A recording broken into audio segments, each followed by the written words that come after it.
चलिए, तो पिछले क्लास में हम लोग कुछ देखे थे आपका पीएलआई का शेयर स्क्रीन विंडो पीएलआई। चलिए, आज ज़्यादा नहीं पढ़ेंगे, आज बहुत ही कम पढ़ने का इच्छा है। दो तीन कारण है ना। एक तो है कि आज ईद का दिन है और हमारे बहुत सारे भाई बहन हैं जो आपका जीएसटी और टीडीएस की वजह से पब्लिक तैयार नहीं होता है। बिल्कुल संतोष जी, बात आपका गलत नहीं है, बट ये आप याद दिला सकते हैं पब्लिक को कि जीएसटी या फिर टीडीएस जो लग रहा है डिपार्टमेंट ऑफ पोस्ट के इंश्योरेंस पे, सेम चीज़ लग रहा है दूसरे इंश्योरेंस एजेंसी पे भी। ऐसा नहीं है कि खाली आप डिपार्टमेंट ऑफ पोस्ट वाला जो है टैक्स ले रहा है, एलआईसी वाला टैक्स नहीं ले रहा है, फ्री ऑफ कॉस्ट दे रहा है, या फिर टर्म इंश्योरेंस वाला टैक्स नहीं ले रहा है ना। क्लियर है? तो सारा कंपनियां ही टैक्स ले रहा है। आप सोच लीजिए, आप अगर एक होटल में रहते हैं तो कितना परसेंटेज जीएसटी लगता है अभी? अगर आप होटल में रहते हैं, घूमने के लिए जाते हैं कहीं पे, कितना परसेंटेज जीएसटी है, कोई बताइएगा?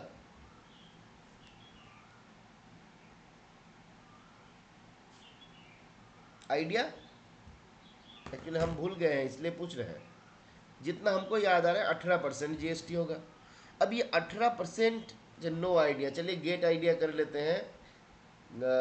प्रेजेंट जीएसटी रेट, चलिए अभी चेक कर लेते हैं एक बार। जीएसटी कहाँ गया? इतना स्लो हो जाता है ना बीच बीच में। हालांकि बीच बीच में स्लो नहीं होता, बीच बीच में फास्ट होता है। चलिए चलिए, मेरा इस पुराना साथी को बहुत जल्दी बदलना पड़ेगा। एक्चुअली अपनापन हो गया है ना, इसलिए इसको छोड़ने का मन नहीं कर रहा है। हाँ, present GST on hotel, hotel room rent. चलिए देखते हैं क्या बता रहा है। अच्छा, ये भी डिपेंड कर रहा होगा, नहीं 18%, 12% है ना। तो आपका बिलो अगर 7,500 तक अगर रहा तो उसमें 12% जीएसटी रहता है। 7,500 एंड अबव अगर हो गया तो 18% जीएसटी रहता है। अब बताइए, इसके लिए कभी ऐसा हुआ है कि हम लोग घूमने नहीं गए और होटल पे नहीं रहे? हम खाना खाते हैं, हम सिनेमा हॉल में टिकट, सिनेमा देखने के लिए जाते हैं, कभी सिनेमा हॉल का टिकट देखें, उसमें जीएसटी लगता है कि नहीं लगता है? आपको तो ऑक्सीजन लेने के लिए भी जीएसटी देना पड़ता है। तो भाई, जब सारा चीज़ में जीएसटी हमको लगता है, तो इंश्योरेंस के केस में क्या हो गया कि जीएसटी के चक्कर में हम अपने लाइफ को इंश्योर नहीं करेंगे, है ना। तो ये सोच की बात है, और जो लोग जीएसटी के कारण से इंश्योरेंस नहीं कर रहा है वो बहुत बड़े बड़े बेवकूफ़ है ना। तो ऐसा कुछ है नहीं, आपको सारा जगह पे लगेगा, सब जगह पे ही है, उसके भीतर भी हम लोगों को जीना रहेगा, है ना। चोर के ऊपर गुस्सा करके हम लोग मिट्टी में खाना नहीं खाते हैं, है ना। जमीन पे खाना खाते हैं, चोर आके बर्तन चुरा के ले गया और आप जमीन पे खाना खाना शुरू कर दिया, ऐसा तो करते नहीं है।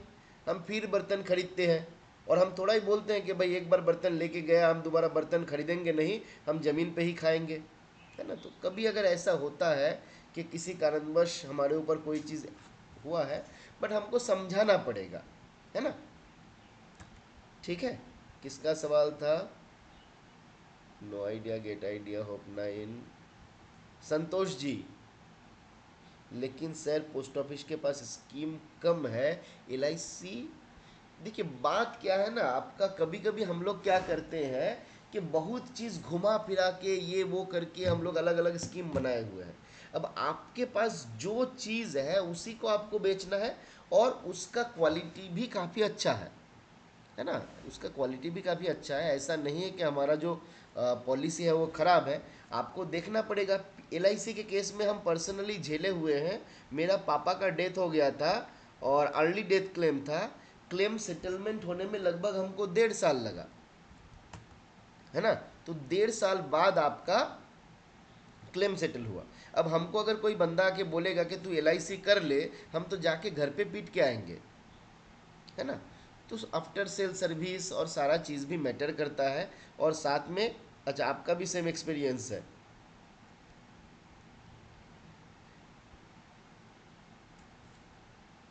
देखिए, एलआईसी अच्छा मतलब आने का कारण क्यों है पता है? कि एलआईसी का जो एजेंट है वो ज़्यादा एक्टिव है हम लोगों से, LIC का एजेंट जो है वो ज़्यादा एक्टिव है, उनको रोजी रोटी चल रहा है कंप्लीटली उस इंश्योरेंस के ऊपर। और हम और आप जो मतलब PLI करते हैं, एजेंसी लिए हुए हैं, हम लोग शौकिया है। मतलब हाँ, कोई दोस्त आ गया, भाई बहन आ गया, आके बोला कि एक PLI कर लो, है ना, एक PLI करवा दो, तो हम उसका करवा देते हैं। बट हम खुद अपना रोजी रोटी के लिए PLI प्रोक्योर नहीं करवाते हैं। अगर आपका जॉब छीन लिया जाए, अगर मेरा जॉब छीन लिया जाए और हमको PLI दे के बोले कि खाली तुमको PLI ही बेचना है, हम देखिएगा महीने में लाखों लाखों रुपए का प्रीमियम हम लेके आ जाएंगे, है ना, कि भाई तुमको लाना ही है, नहीं तो नहीं चलेगा, तुमको जॉब जॉब चला जाएगा, खतरे में आ जाएगा। तो देखिएगा हम ये भी सीख लेंगे कि फीचर्स क्या है, ये भी सीख लेंगे कि क्या क्या इसका फैसिलिटी है, क्या क्या इसका खामियां है ना। कभी कभी देखिएगा बाजार में जाते हैं सब्जी वाला, अगर उनके पास सड़ा हुआ सब्जी भी रहता है, वो इतना अच्छे तरीके से उसको प्रेजेंट करता है कि लगता है कि इससे अच्छा सब्जी हो ही नहीं सकता, और इतना सस्ते दाम पे इससे अच्छा कुछ मिल ही नहीं सकता, क्योंकि उनको वो बेचना है ना। तो कभी कभी डिपेंड करता है हम लोग कैसे उसको प्रेजेंट करते हैं। चलिए आगे बढ़ते हैं, ये सारा चीज़ से हम लोगों को कोई फ़र्क पड़ेगा नहीं एग्ज़ाम पॉइंट ऑफ व्यू से। आगे हम लोग जहाँ पर देखे थे लास्ट, हम लोग ख़त्म किए थे ये डिफरेंट टाइप्स ऑफ।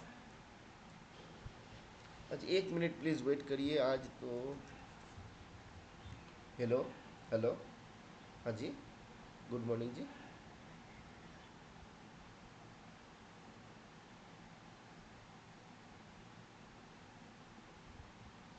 तो आगे बढ़ते हैं हम लोग लास्ट क्लास में डिफरेंट प्रकार पॉलिसी के बारे में देखे थे। अब यहाँ पे देखिए एक ही जगह पे जो डिफरेंट एज कंडीशन है इसको दिया गया है, ठीक है, तो इसको थोड़ा याद रख लेंगे हम लोग। Whole life assurance, endowment assurance और कन्वर्टेबल होल लाइफ एश्योरेंस, ये सब में मिनिमम एज है 19, है ना, एज ऑफ एंट्री, और मैक्सिमम है 55। और एज का मतलब हम लोग जानते हैं, एज का मतलब क्या है, हम पहले भी डिस्कस किए थे। एज बोले तो age on next birthday, age on next birthday, ठीक है। तो 18 साल अगर किसी का एज हो गया तो उसका हम 19 लेंगे, 17 साल एज हुआ तो 18 मानेंगे, है ना। फिर जुगल सुरक्षा के केस में एज लिमिट क्या है, 21 से लेके 45। यहाँ पे हस्बैंड और वाइफ दोनों को 21 से लेके 45 के भीतर रहना होगा, है ना। तो वो रहेगा तो ऑटोमेटिक उनका जो एवरेज एज है वो भी इसके भीतर ही रहेगा। कुछ लोगों का कंसेप्ट ये है, इवन आपका पोस्ट इन्फो ऐप में भी शो करता है और अलाउ भी करता है। मान लीजिए एक बंदे का एज है, मान लीजिए 20 ईयर्स, 21 ईयर्स कर देते हैं, ठीक है, 21 ईयर्स हो गया वाइफ का एज। अब मान लीजिए हस्बैंड का एज है 50 ईयर्स, तो एवरेज अगर आप करिएगा तो मान लीजिए 70 71 हो रहा है, तो ये आपका 35 36 ले लेगा एवरेज एज।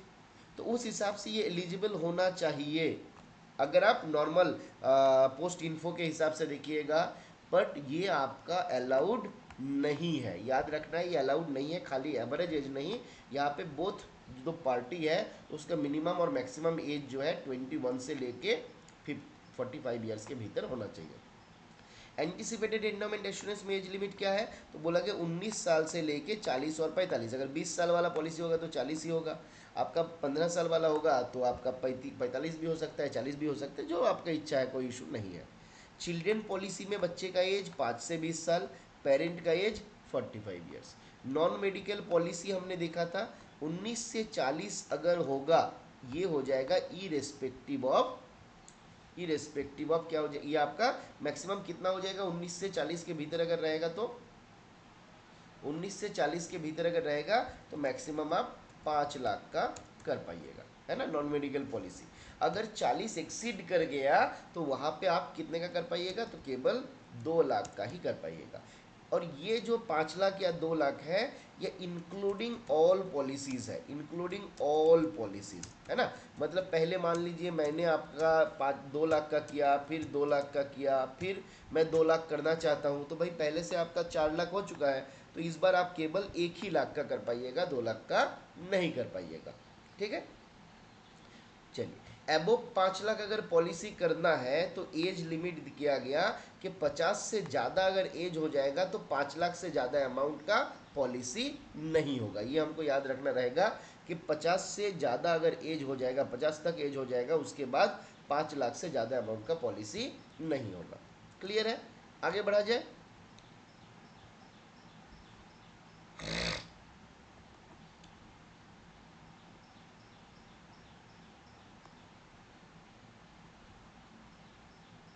चलिए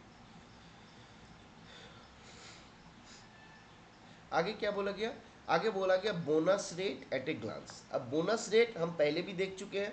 होल लाइफ एश्योरेंस 76 पर thousand, endowment assurance, joint life assurance, children policy 52 पर थाउजेंड, एंटिसिपेटेड इंडाउमेंट एश्योरेंस 48 पर थाउजेंड।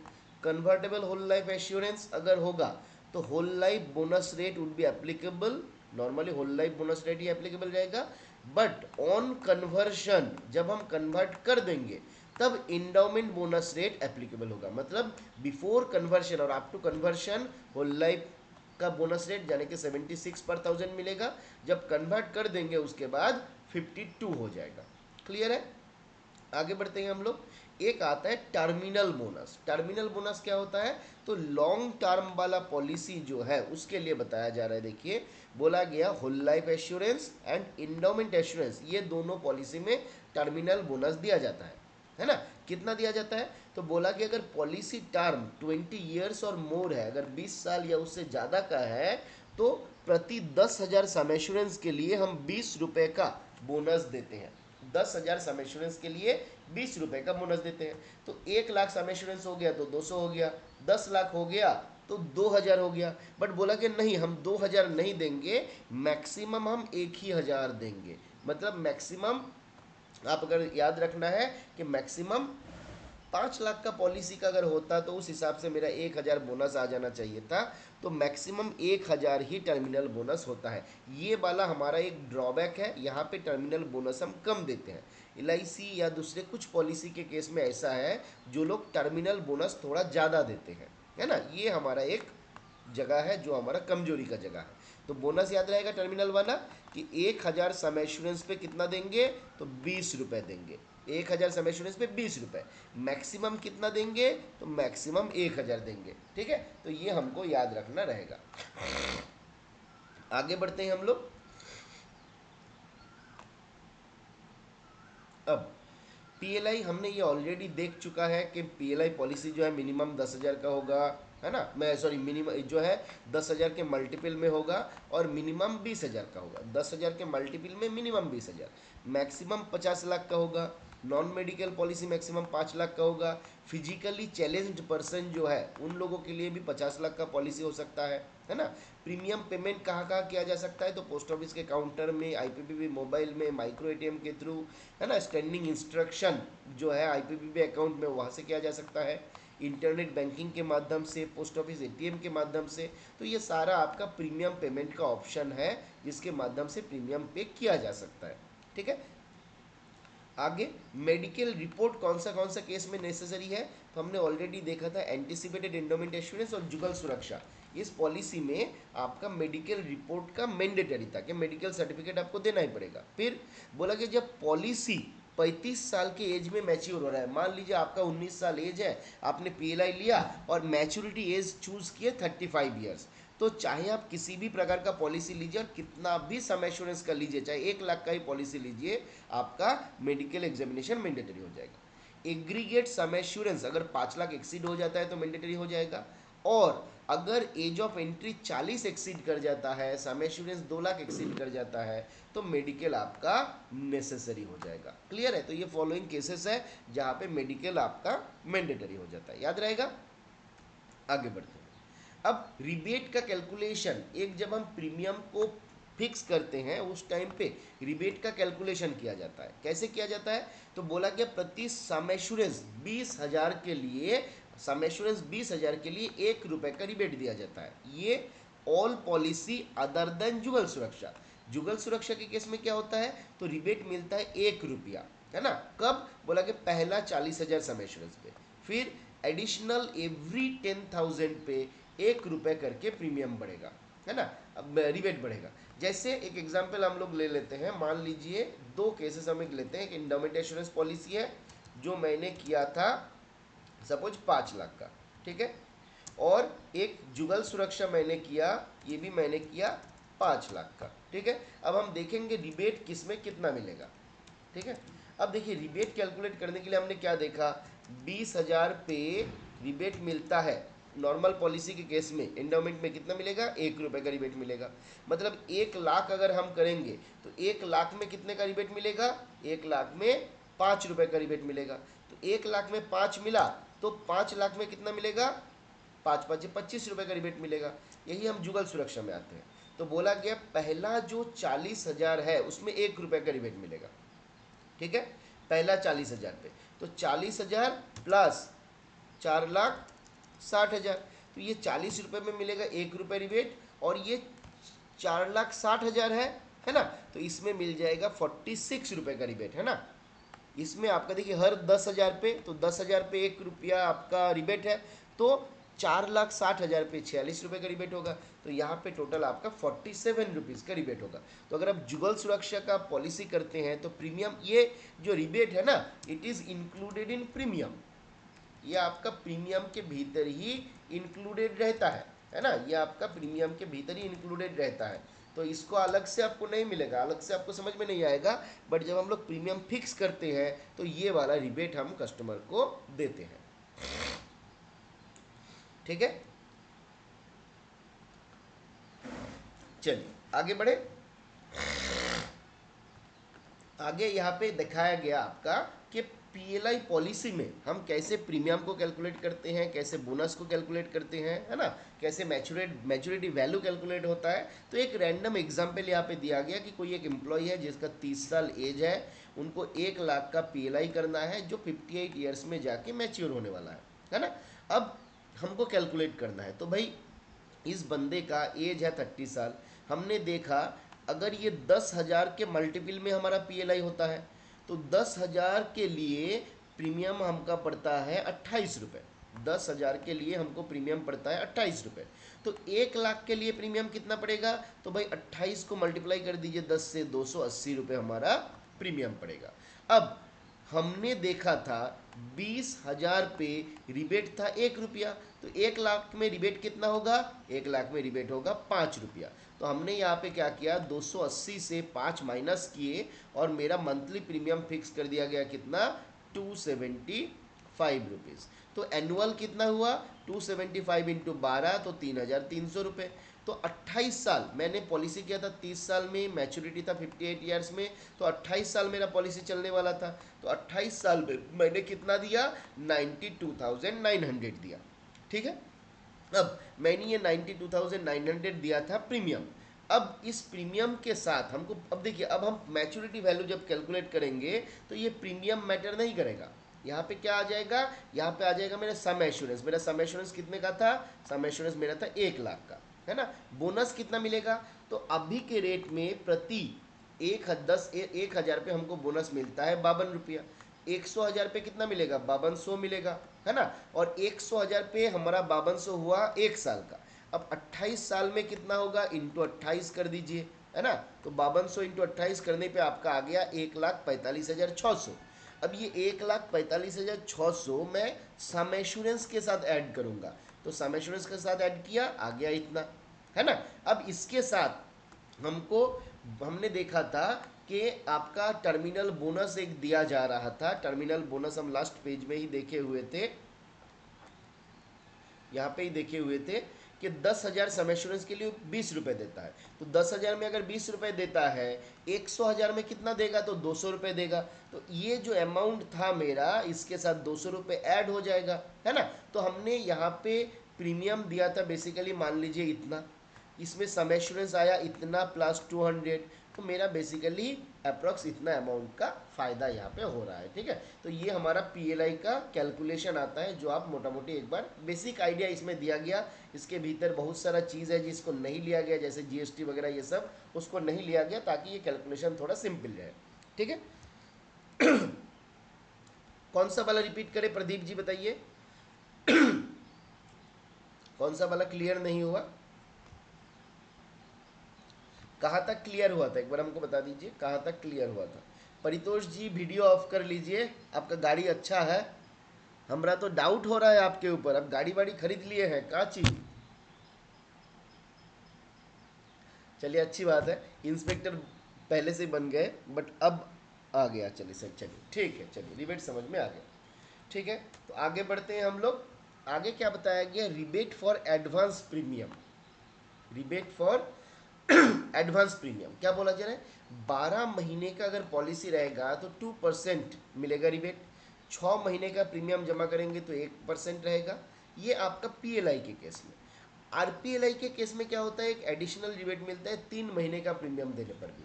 3 महीने का प्रीमियम एक साथ दीजिएगा तो 0.5% रिबेट दिया जाता है। ठीक है, अब आते हैं हम लोग जुगल सुरक्षा के केस में।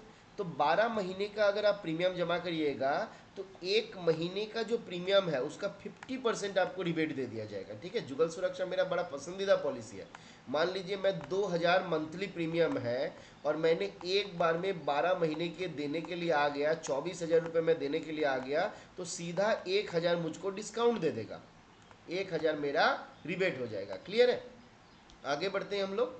6 महीने का अगर देंगे तो 10% ऑफ 1 मंथ प्रीमियम, और 3 महीने का अगर देंगे, वहां पे आरपीएलआई में नहीं, पीएलआई में नहीं था, अदर पॉलिसी में, बट जुगल सुरक्षा के केस में है 2% ऑफ 1 मंथ प्रीमियम, 1 महीने का जो प्रीमियम है उसका भी 2% आपको रिबेट मिल जाएगा। ठीक है, आगे कुछ इंपॉर्टेंट बातें हैं जिसके भीतर मोस्ट इंपॉर्टेंट बात जो सवाल पूछेगा 2025 के आईपी एग्जाम का मोस्ट प्रोबेबल क्वेश्चन के भीतर एक है, मेडिकल सर्टिफिकेट का वैलिडिटी कितना रहेगा, मेडिकल सर्टिफिकेट का वैलिडिटी फटाफट से बताइए।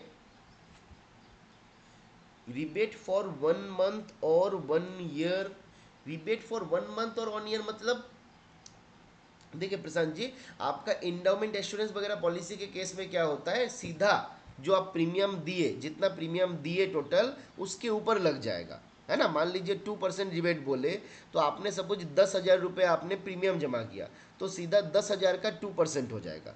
ठीक है, अदर देन जुगल सुरक्षा में। जुगल सुरक्षा में क्या होगा, कितना आपने प्रीमियम दिया वो मैटर नहीं करेगा, वहाँ पे 1 महीने का प्रीमियम कितना है, 1 मंथ प्रीमियम जो है, rebate will be applicable on that only. Suppose the monthly premium is rupees 2000, then 50% of 1 month premium मतलब 1000 हो गया, 10% अगर आप कर दीजिएगा तो 200 हो गया। क्लियर है, तो उतना अमाउंट रिबेट मिलेगा टोटल अमाउंट के ऊपर। ठीक है, क्लियर हुआ कि नहीं बताइए प्रशांत जी। ओके, चलिए, तो याद रखना है, इसका मेडिकल सर्टिफिकेट का वैलिडिटी होता है 60 दिन। अगर किसी कारणवश कोई पॉलिसी नॉट एक्सेप्टेड हो जाता है with in that period, second medical examination जो है मे ऑल्सो बी डन। तो अगर 60 दिन के भीतर पॉलिसी एक्सेप्ट नहीं हुआ तो सेकेंड मेडिकल एग्जामिनेशन करवाया जा सकता है। कस्टमर के गलती से अगर ये हुआ तो customer has to bear the cost, है ना, customer has to bear the cost if medical not accepted due to a reason of customer. Customer के कुछ गलती के कारण से अगर एक्सेप्ट नहीं हुआ तो वो कस्टमर बियर करेगा, अदरवाइज डिपार्टमेंट ही उसको बियर करेगा। रिस्क ऑफ लाइफ एश्योर्ड जो है, ये जो कवरेज है स्टार्ट कर होता है from the date of acceptance, जिस दिन पॉलिसी मेरा एक्सेप्ट हो गया उसी दिन से रिस्क कवरेज जो है मेरा चालू हो जाता है। ठीक है, president of India reserves the right for any addition, alteration and modification in PLI rule. PLI rule में कोई भी चेंजेस अगर है तो वो मॉडिफाई करने का अधिकार प्रेसिडेंट ऑफ इंडिया को दिया गया। और प्रेसिडेंट ऑफ इंडिया के बिहेव से डिपार्टमेंट ऑफ पोस्ट का जो डीजी पोस्ट होते हैं उनको एडमिनिस्ट्रेटिव पावर दिया गया कि वो नेसेसरी जो भी काम वगैरह करना है, करवाना है, चेंजेस करवाना है, वो हमारा डीजी पोस्ट जो है करवा सकता है ना। तो एडमिनिस्ट्रेटिव पावर जो है पीएलआई का किसको दिया गया, डीजी पोस्ट को दिया गया। आपसे सवाल पूछ सकता है कि administrative power of PLI is vested on DG post, secretary post, फिर एडिशनल सेक्रेटरी, फाइनेंशियल एडवाइजर, और डी कर दिया नन ऑफ दीज। याद रहेगा ना, किनको दिया गया पावर, जो एडमिनिस्ट्रेटिव पावर सारा हमारा डीजी पोस्ट को ही दिया गया। आगे आते हैं, आगे आते हैं हम लोग ड्यू डेट ऑफ प्रीमियम। ये एक इंपॉर्टेंट सवाल है, ये बहुत इंपॉर्टेंट सवाल है, एग्जाम पे पूछता है, याद रखना है। ड्यू डेट ऑफ प्रीमियम मतलब, ड्यू डेट का मतलब होता है first day of the month, हर महीने का पहला तारीख जो होता है वो ड्यू डेट होता है फॉर प्रीमियम पेमेंट। ठीक है, उसके बाद after the due date up to the last day of month, इस पीरियड को क्या बोला जाता है बताइए? After due date before the last day of month, है ना, up to the last date of month, क्या बोला जाएगा उसको? वेरी गुड, उसको बोला जाएगा ग्रेस पीरियड। ठीक है, आगे हम लोग देखेंगे। इसके अलावा एक बहुत इंपॉर्टेंट एस्पेक्ट और है, free look period. Free look period क्या है? हमने किसी को पॉलिसी बेचा, हम एक एजेंट है, तो जब मैं उनको समझाऊंगा तो मैं उसको गलत बोल सकता हूँ, बट कागज कभी गलत नहीं बोलता, लिखित में कोई गलत नहीं बोलता, और वो लिखित जब प्रेसिडेंट ऑफ इंडिया के बिहेव से आ रहा है उसमें गलत होने का कोई चांस नहीं।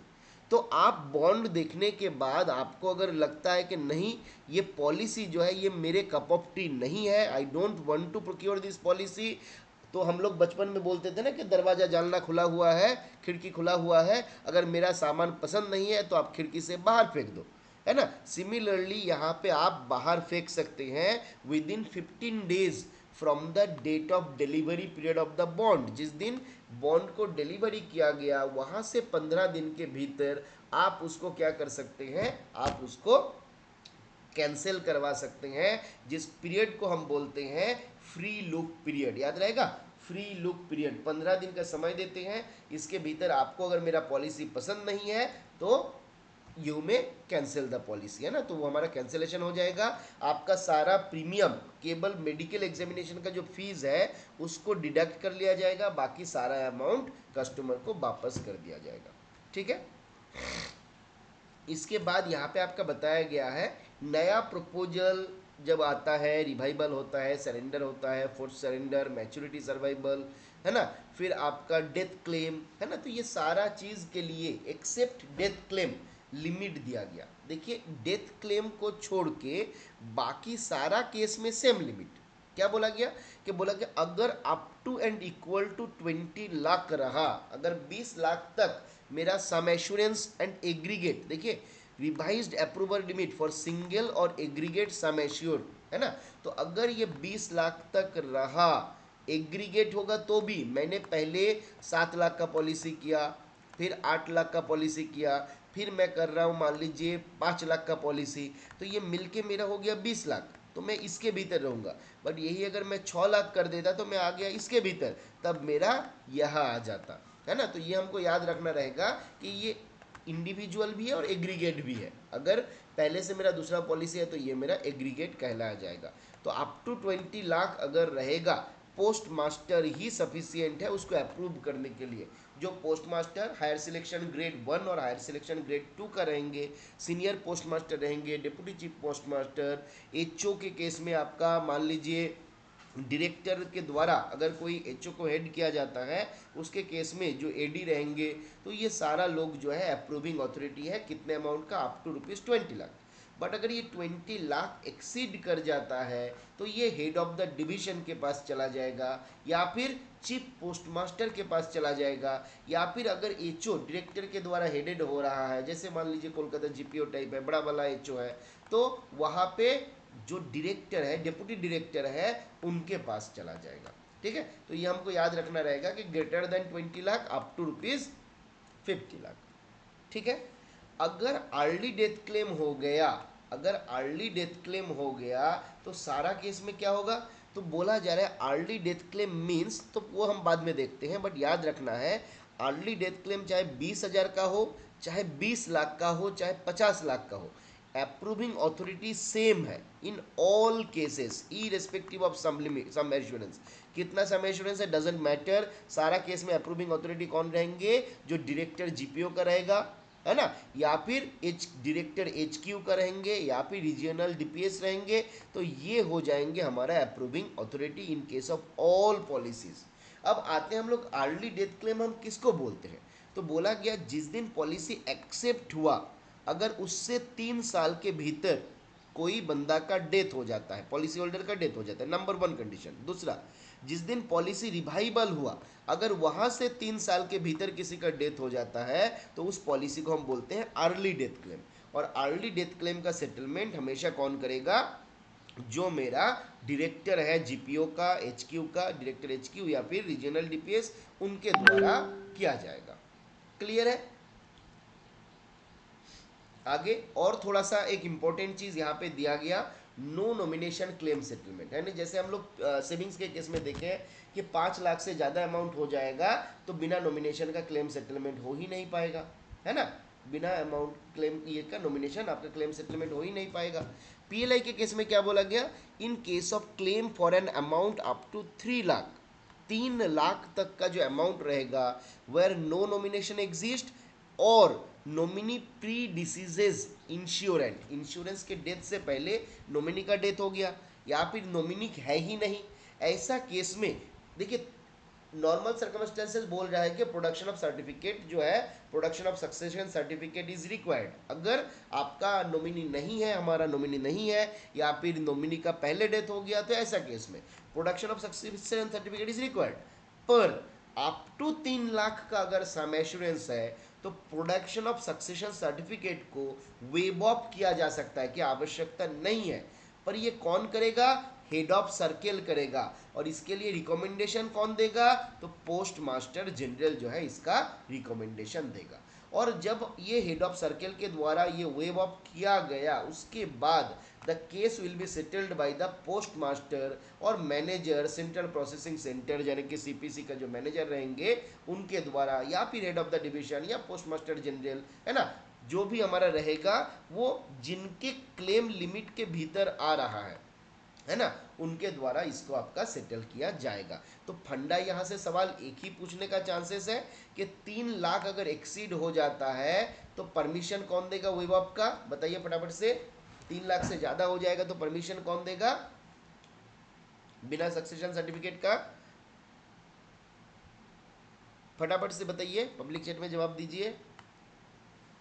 हेड ऑफ सर्किल देगा। वेरी गुड अभिजीत जी, देवाशीष जी, है ना, ज्ञानेंद्र, मंदाकिनी।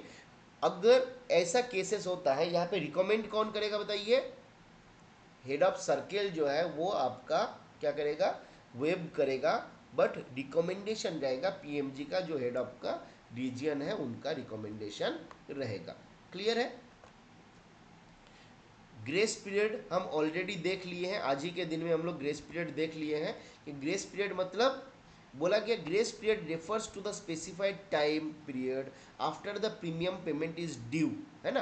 तो प्रीमियम पेमेंट ड्यू कब होता है, महीने के 1 तारीख को, उसके बाद से लेके last working day of the calendar month for which the premium is due, है ना। 1 तारीख तक मेरा था ड्यू डेट, 1 तारीख के बाद 2 तारीख से लेके लास्ट वर्किंग डे तक जो हमारा रहेगा उसको हम बोलते हैं ग्रेस पीरियड। लास्ट डे अगर हॉलीडे होता है, संडे होता है, तो प्रीवियस वर्किंग डे तक होता है grace period. During the grace period policy holder can pay the premium without any penalty. Grace period में पॉलिसी होल्डर बिना पेनल्टी का प्रीमियम पे कर सकते हैं, और if due premium is paid with in the period the policy protection continues, वो continue होते रहता है। इसके भीतर कुछ खास बात नहीं बताया गया। इसके बाद आपका 2 चीज और बताया गया, रिवाइवल और रीइंस्टेटमेंट, है ना, जिसके बारे में हम लोग देखेंगे। बहुत ज़्यादा खास कुछ बात है नहीं, याद रखना है कि अगर पॉलिसी 3 साल से कम पुराना है, 3 साल से कम पुराना है, लेस देन 3 ईयर्स, तो 6 महीने तक अगर आप नहीं दीजिएगा प्रीमियम, उसको हम बोलते हैं वॉइड लैप्स, और आफ्टर 6 मंथ पॉलिसी को बोलते हैं एक्टिव लैप्स। और अगर पॉलिसी एक्टिव लैप्स हो गया, यहाँ पे आपका जरूरत पड़ेगा रिवाइवल का, और अगर आपका ये वॉइड लैप्स के भीतर रहेगा तो इसमें हो जाएगा रीइंस्टेटमेंट। क्लियर है। तो रिवाइवल अगर हो गया तो पॉलिसी का सारा रिन्यूअल हो गया, मतलब फिर से 3 साल होगा तब जाके आपका अर्ली डेथ क्लेम का पीरियड खत्म होगा, है ना। तो ये हमको याद रखना रहता है, इसलिए नॉर्मली बोला जाता है कि पॉलिसी रिवाइव होने मत दो। यही अगर आपका 3 साल के बदले 3 साल से ज़्यादा पुराना पॉलिसी होता है, अगर पॉलिसी 3 साल से ज़्यादा पुराना है तो यहाँ पे अप टू 12 मंथ, यहाँ पे थोड़ा ये में दिखने में दिक्कत हो रहा है, अप टू 12 मंथ जो रहेगा वो इनएक्टिव बोला जाता है, इस समय पे रीइंस्टेटमेंट होता है। आफ्टर 12 मंथ ये एक्टिव लैप्स हो जाता है और इस पॉलिसी का रिवाइवल का जरूरत पड़ जाता है। ठीक है, तो याद रखना है 3 साल से पुराना हो गया तो 12 महीना, 3 साल से कम रह गया तो 6 महीना। ठीक है, यहाँ तक ही हमारा आज के क्लास में हम लोग यहाँ तक ही रखते हैं। ठीक है, उसके बाद यहाँ तक हमारा ख़त्म हो चुका है। नेक्स्ट क्लास में हम लोग यहाँ से स्टार्ट करेंगे। ठीक है, पेज नंबर 40 से। ठीक है, आज यहाँ पे ख़त्म किया जाए।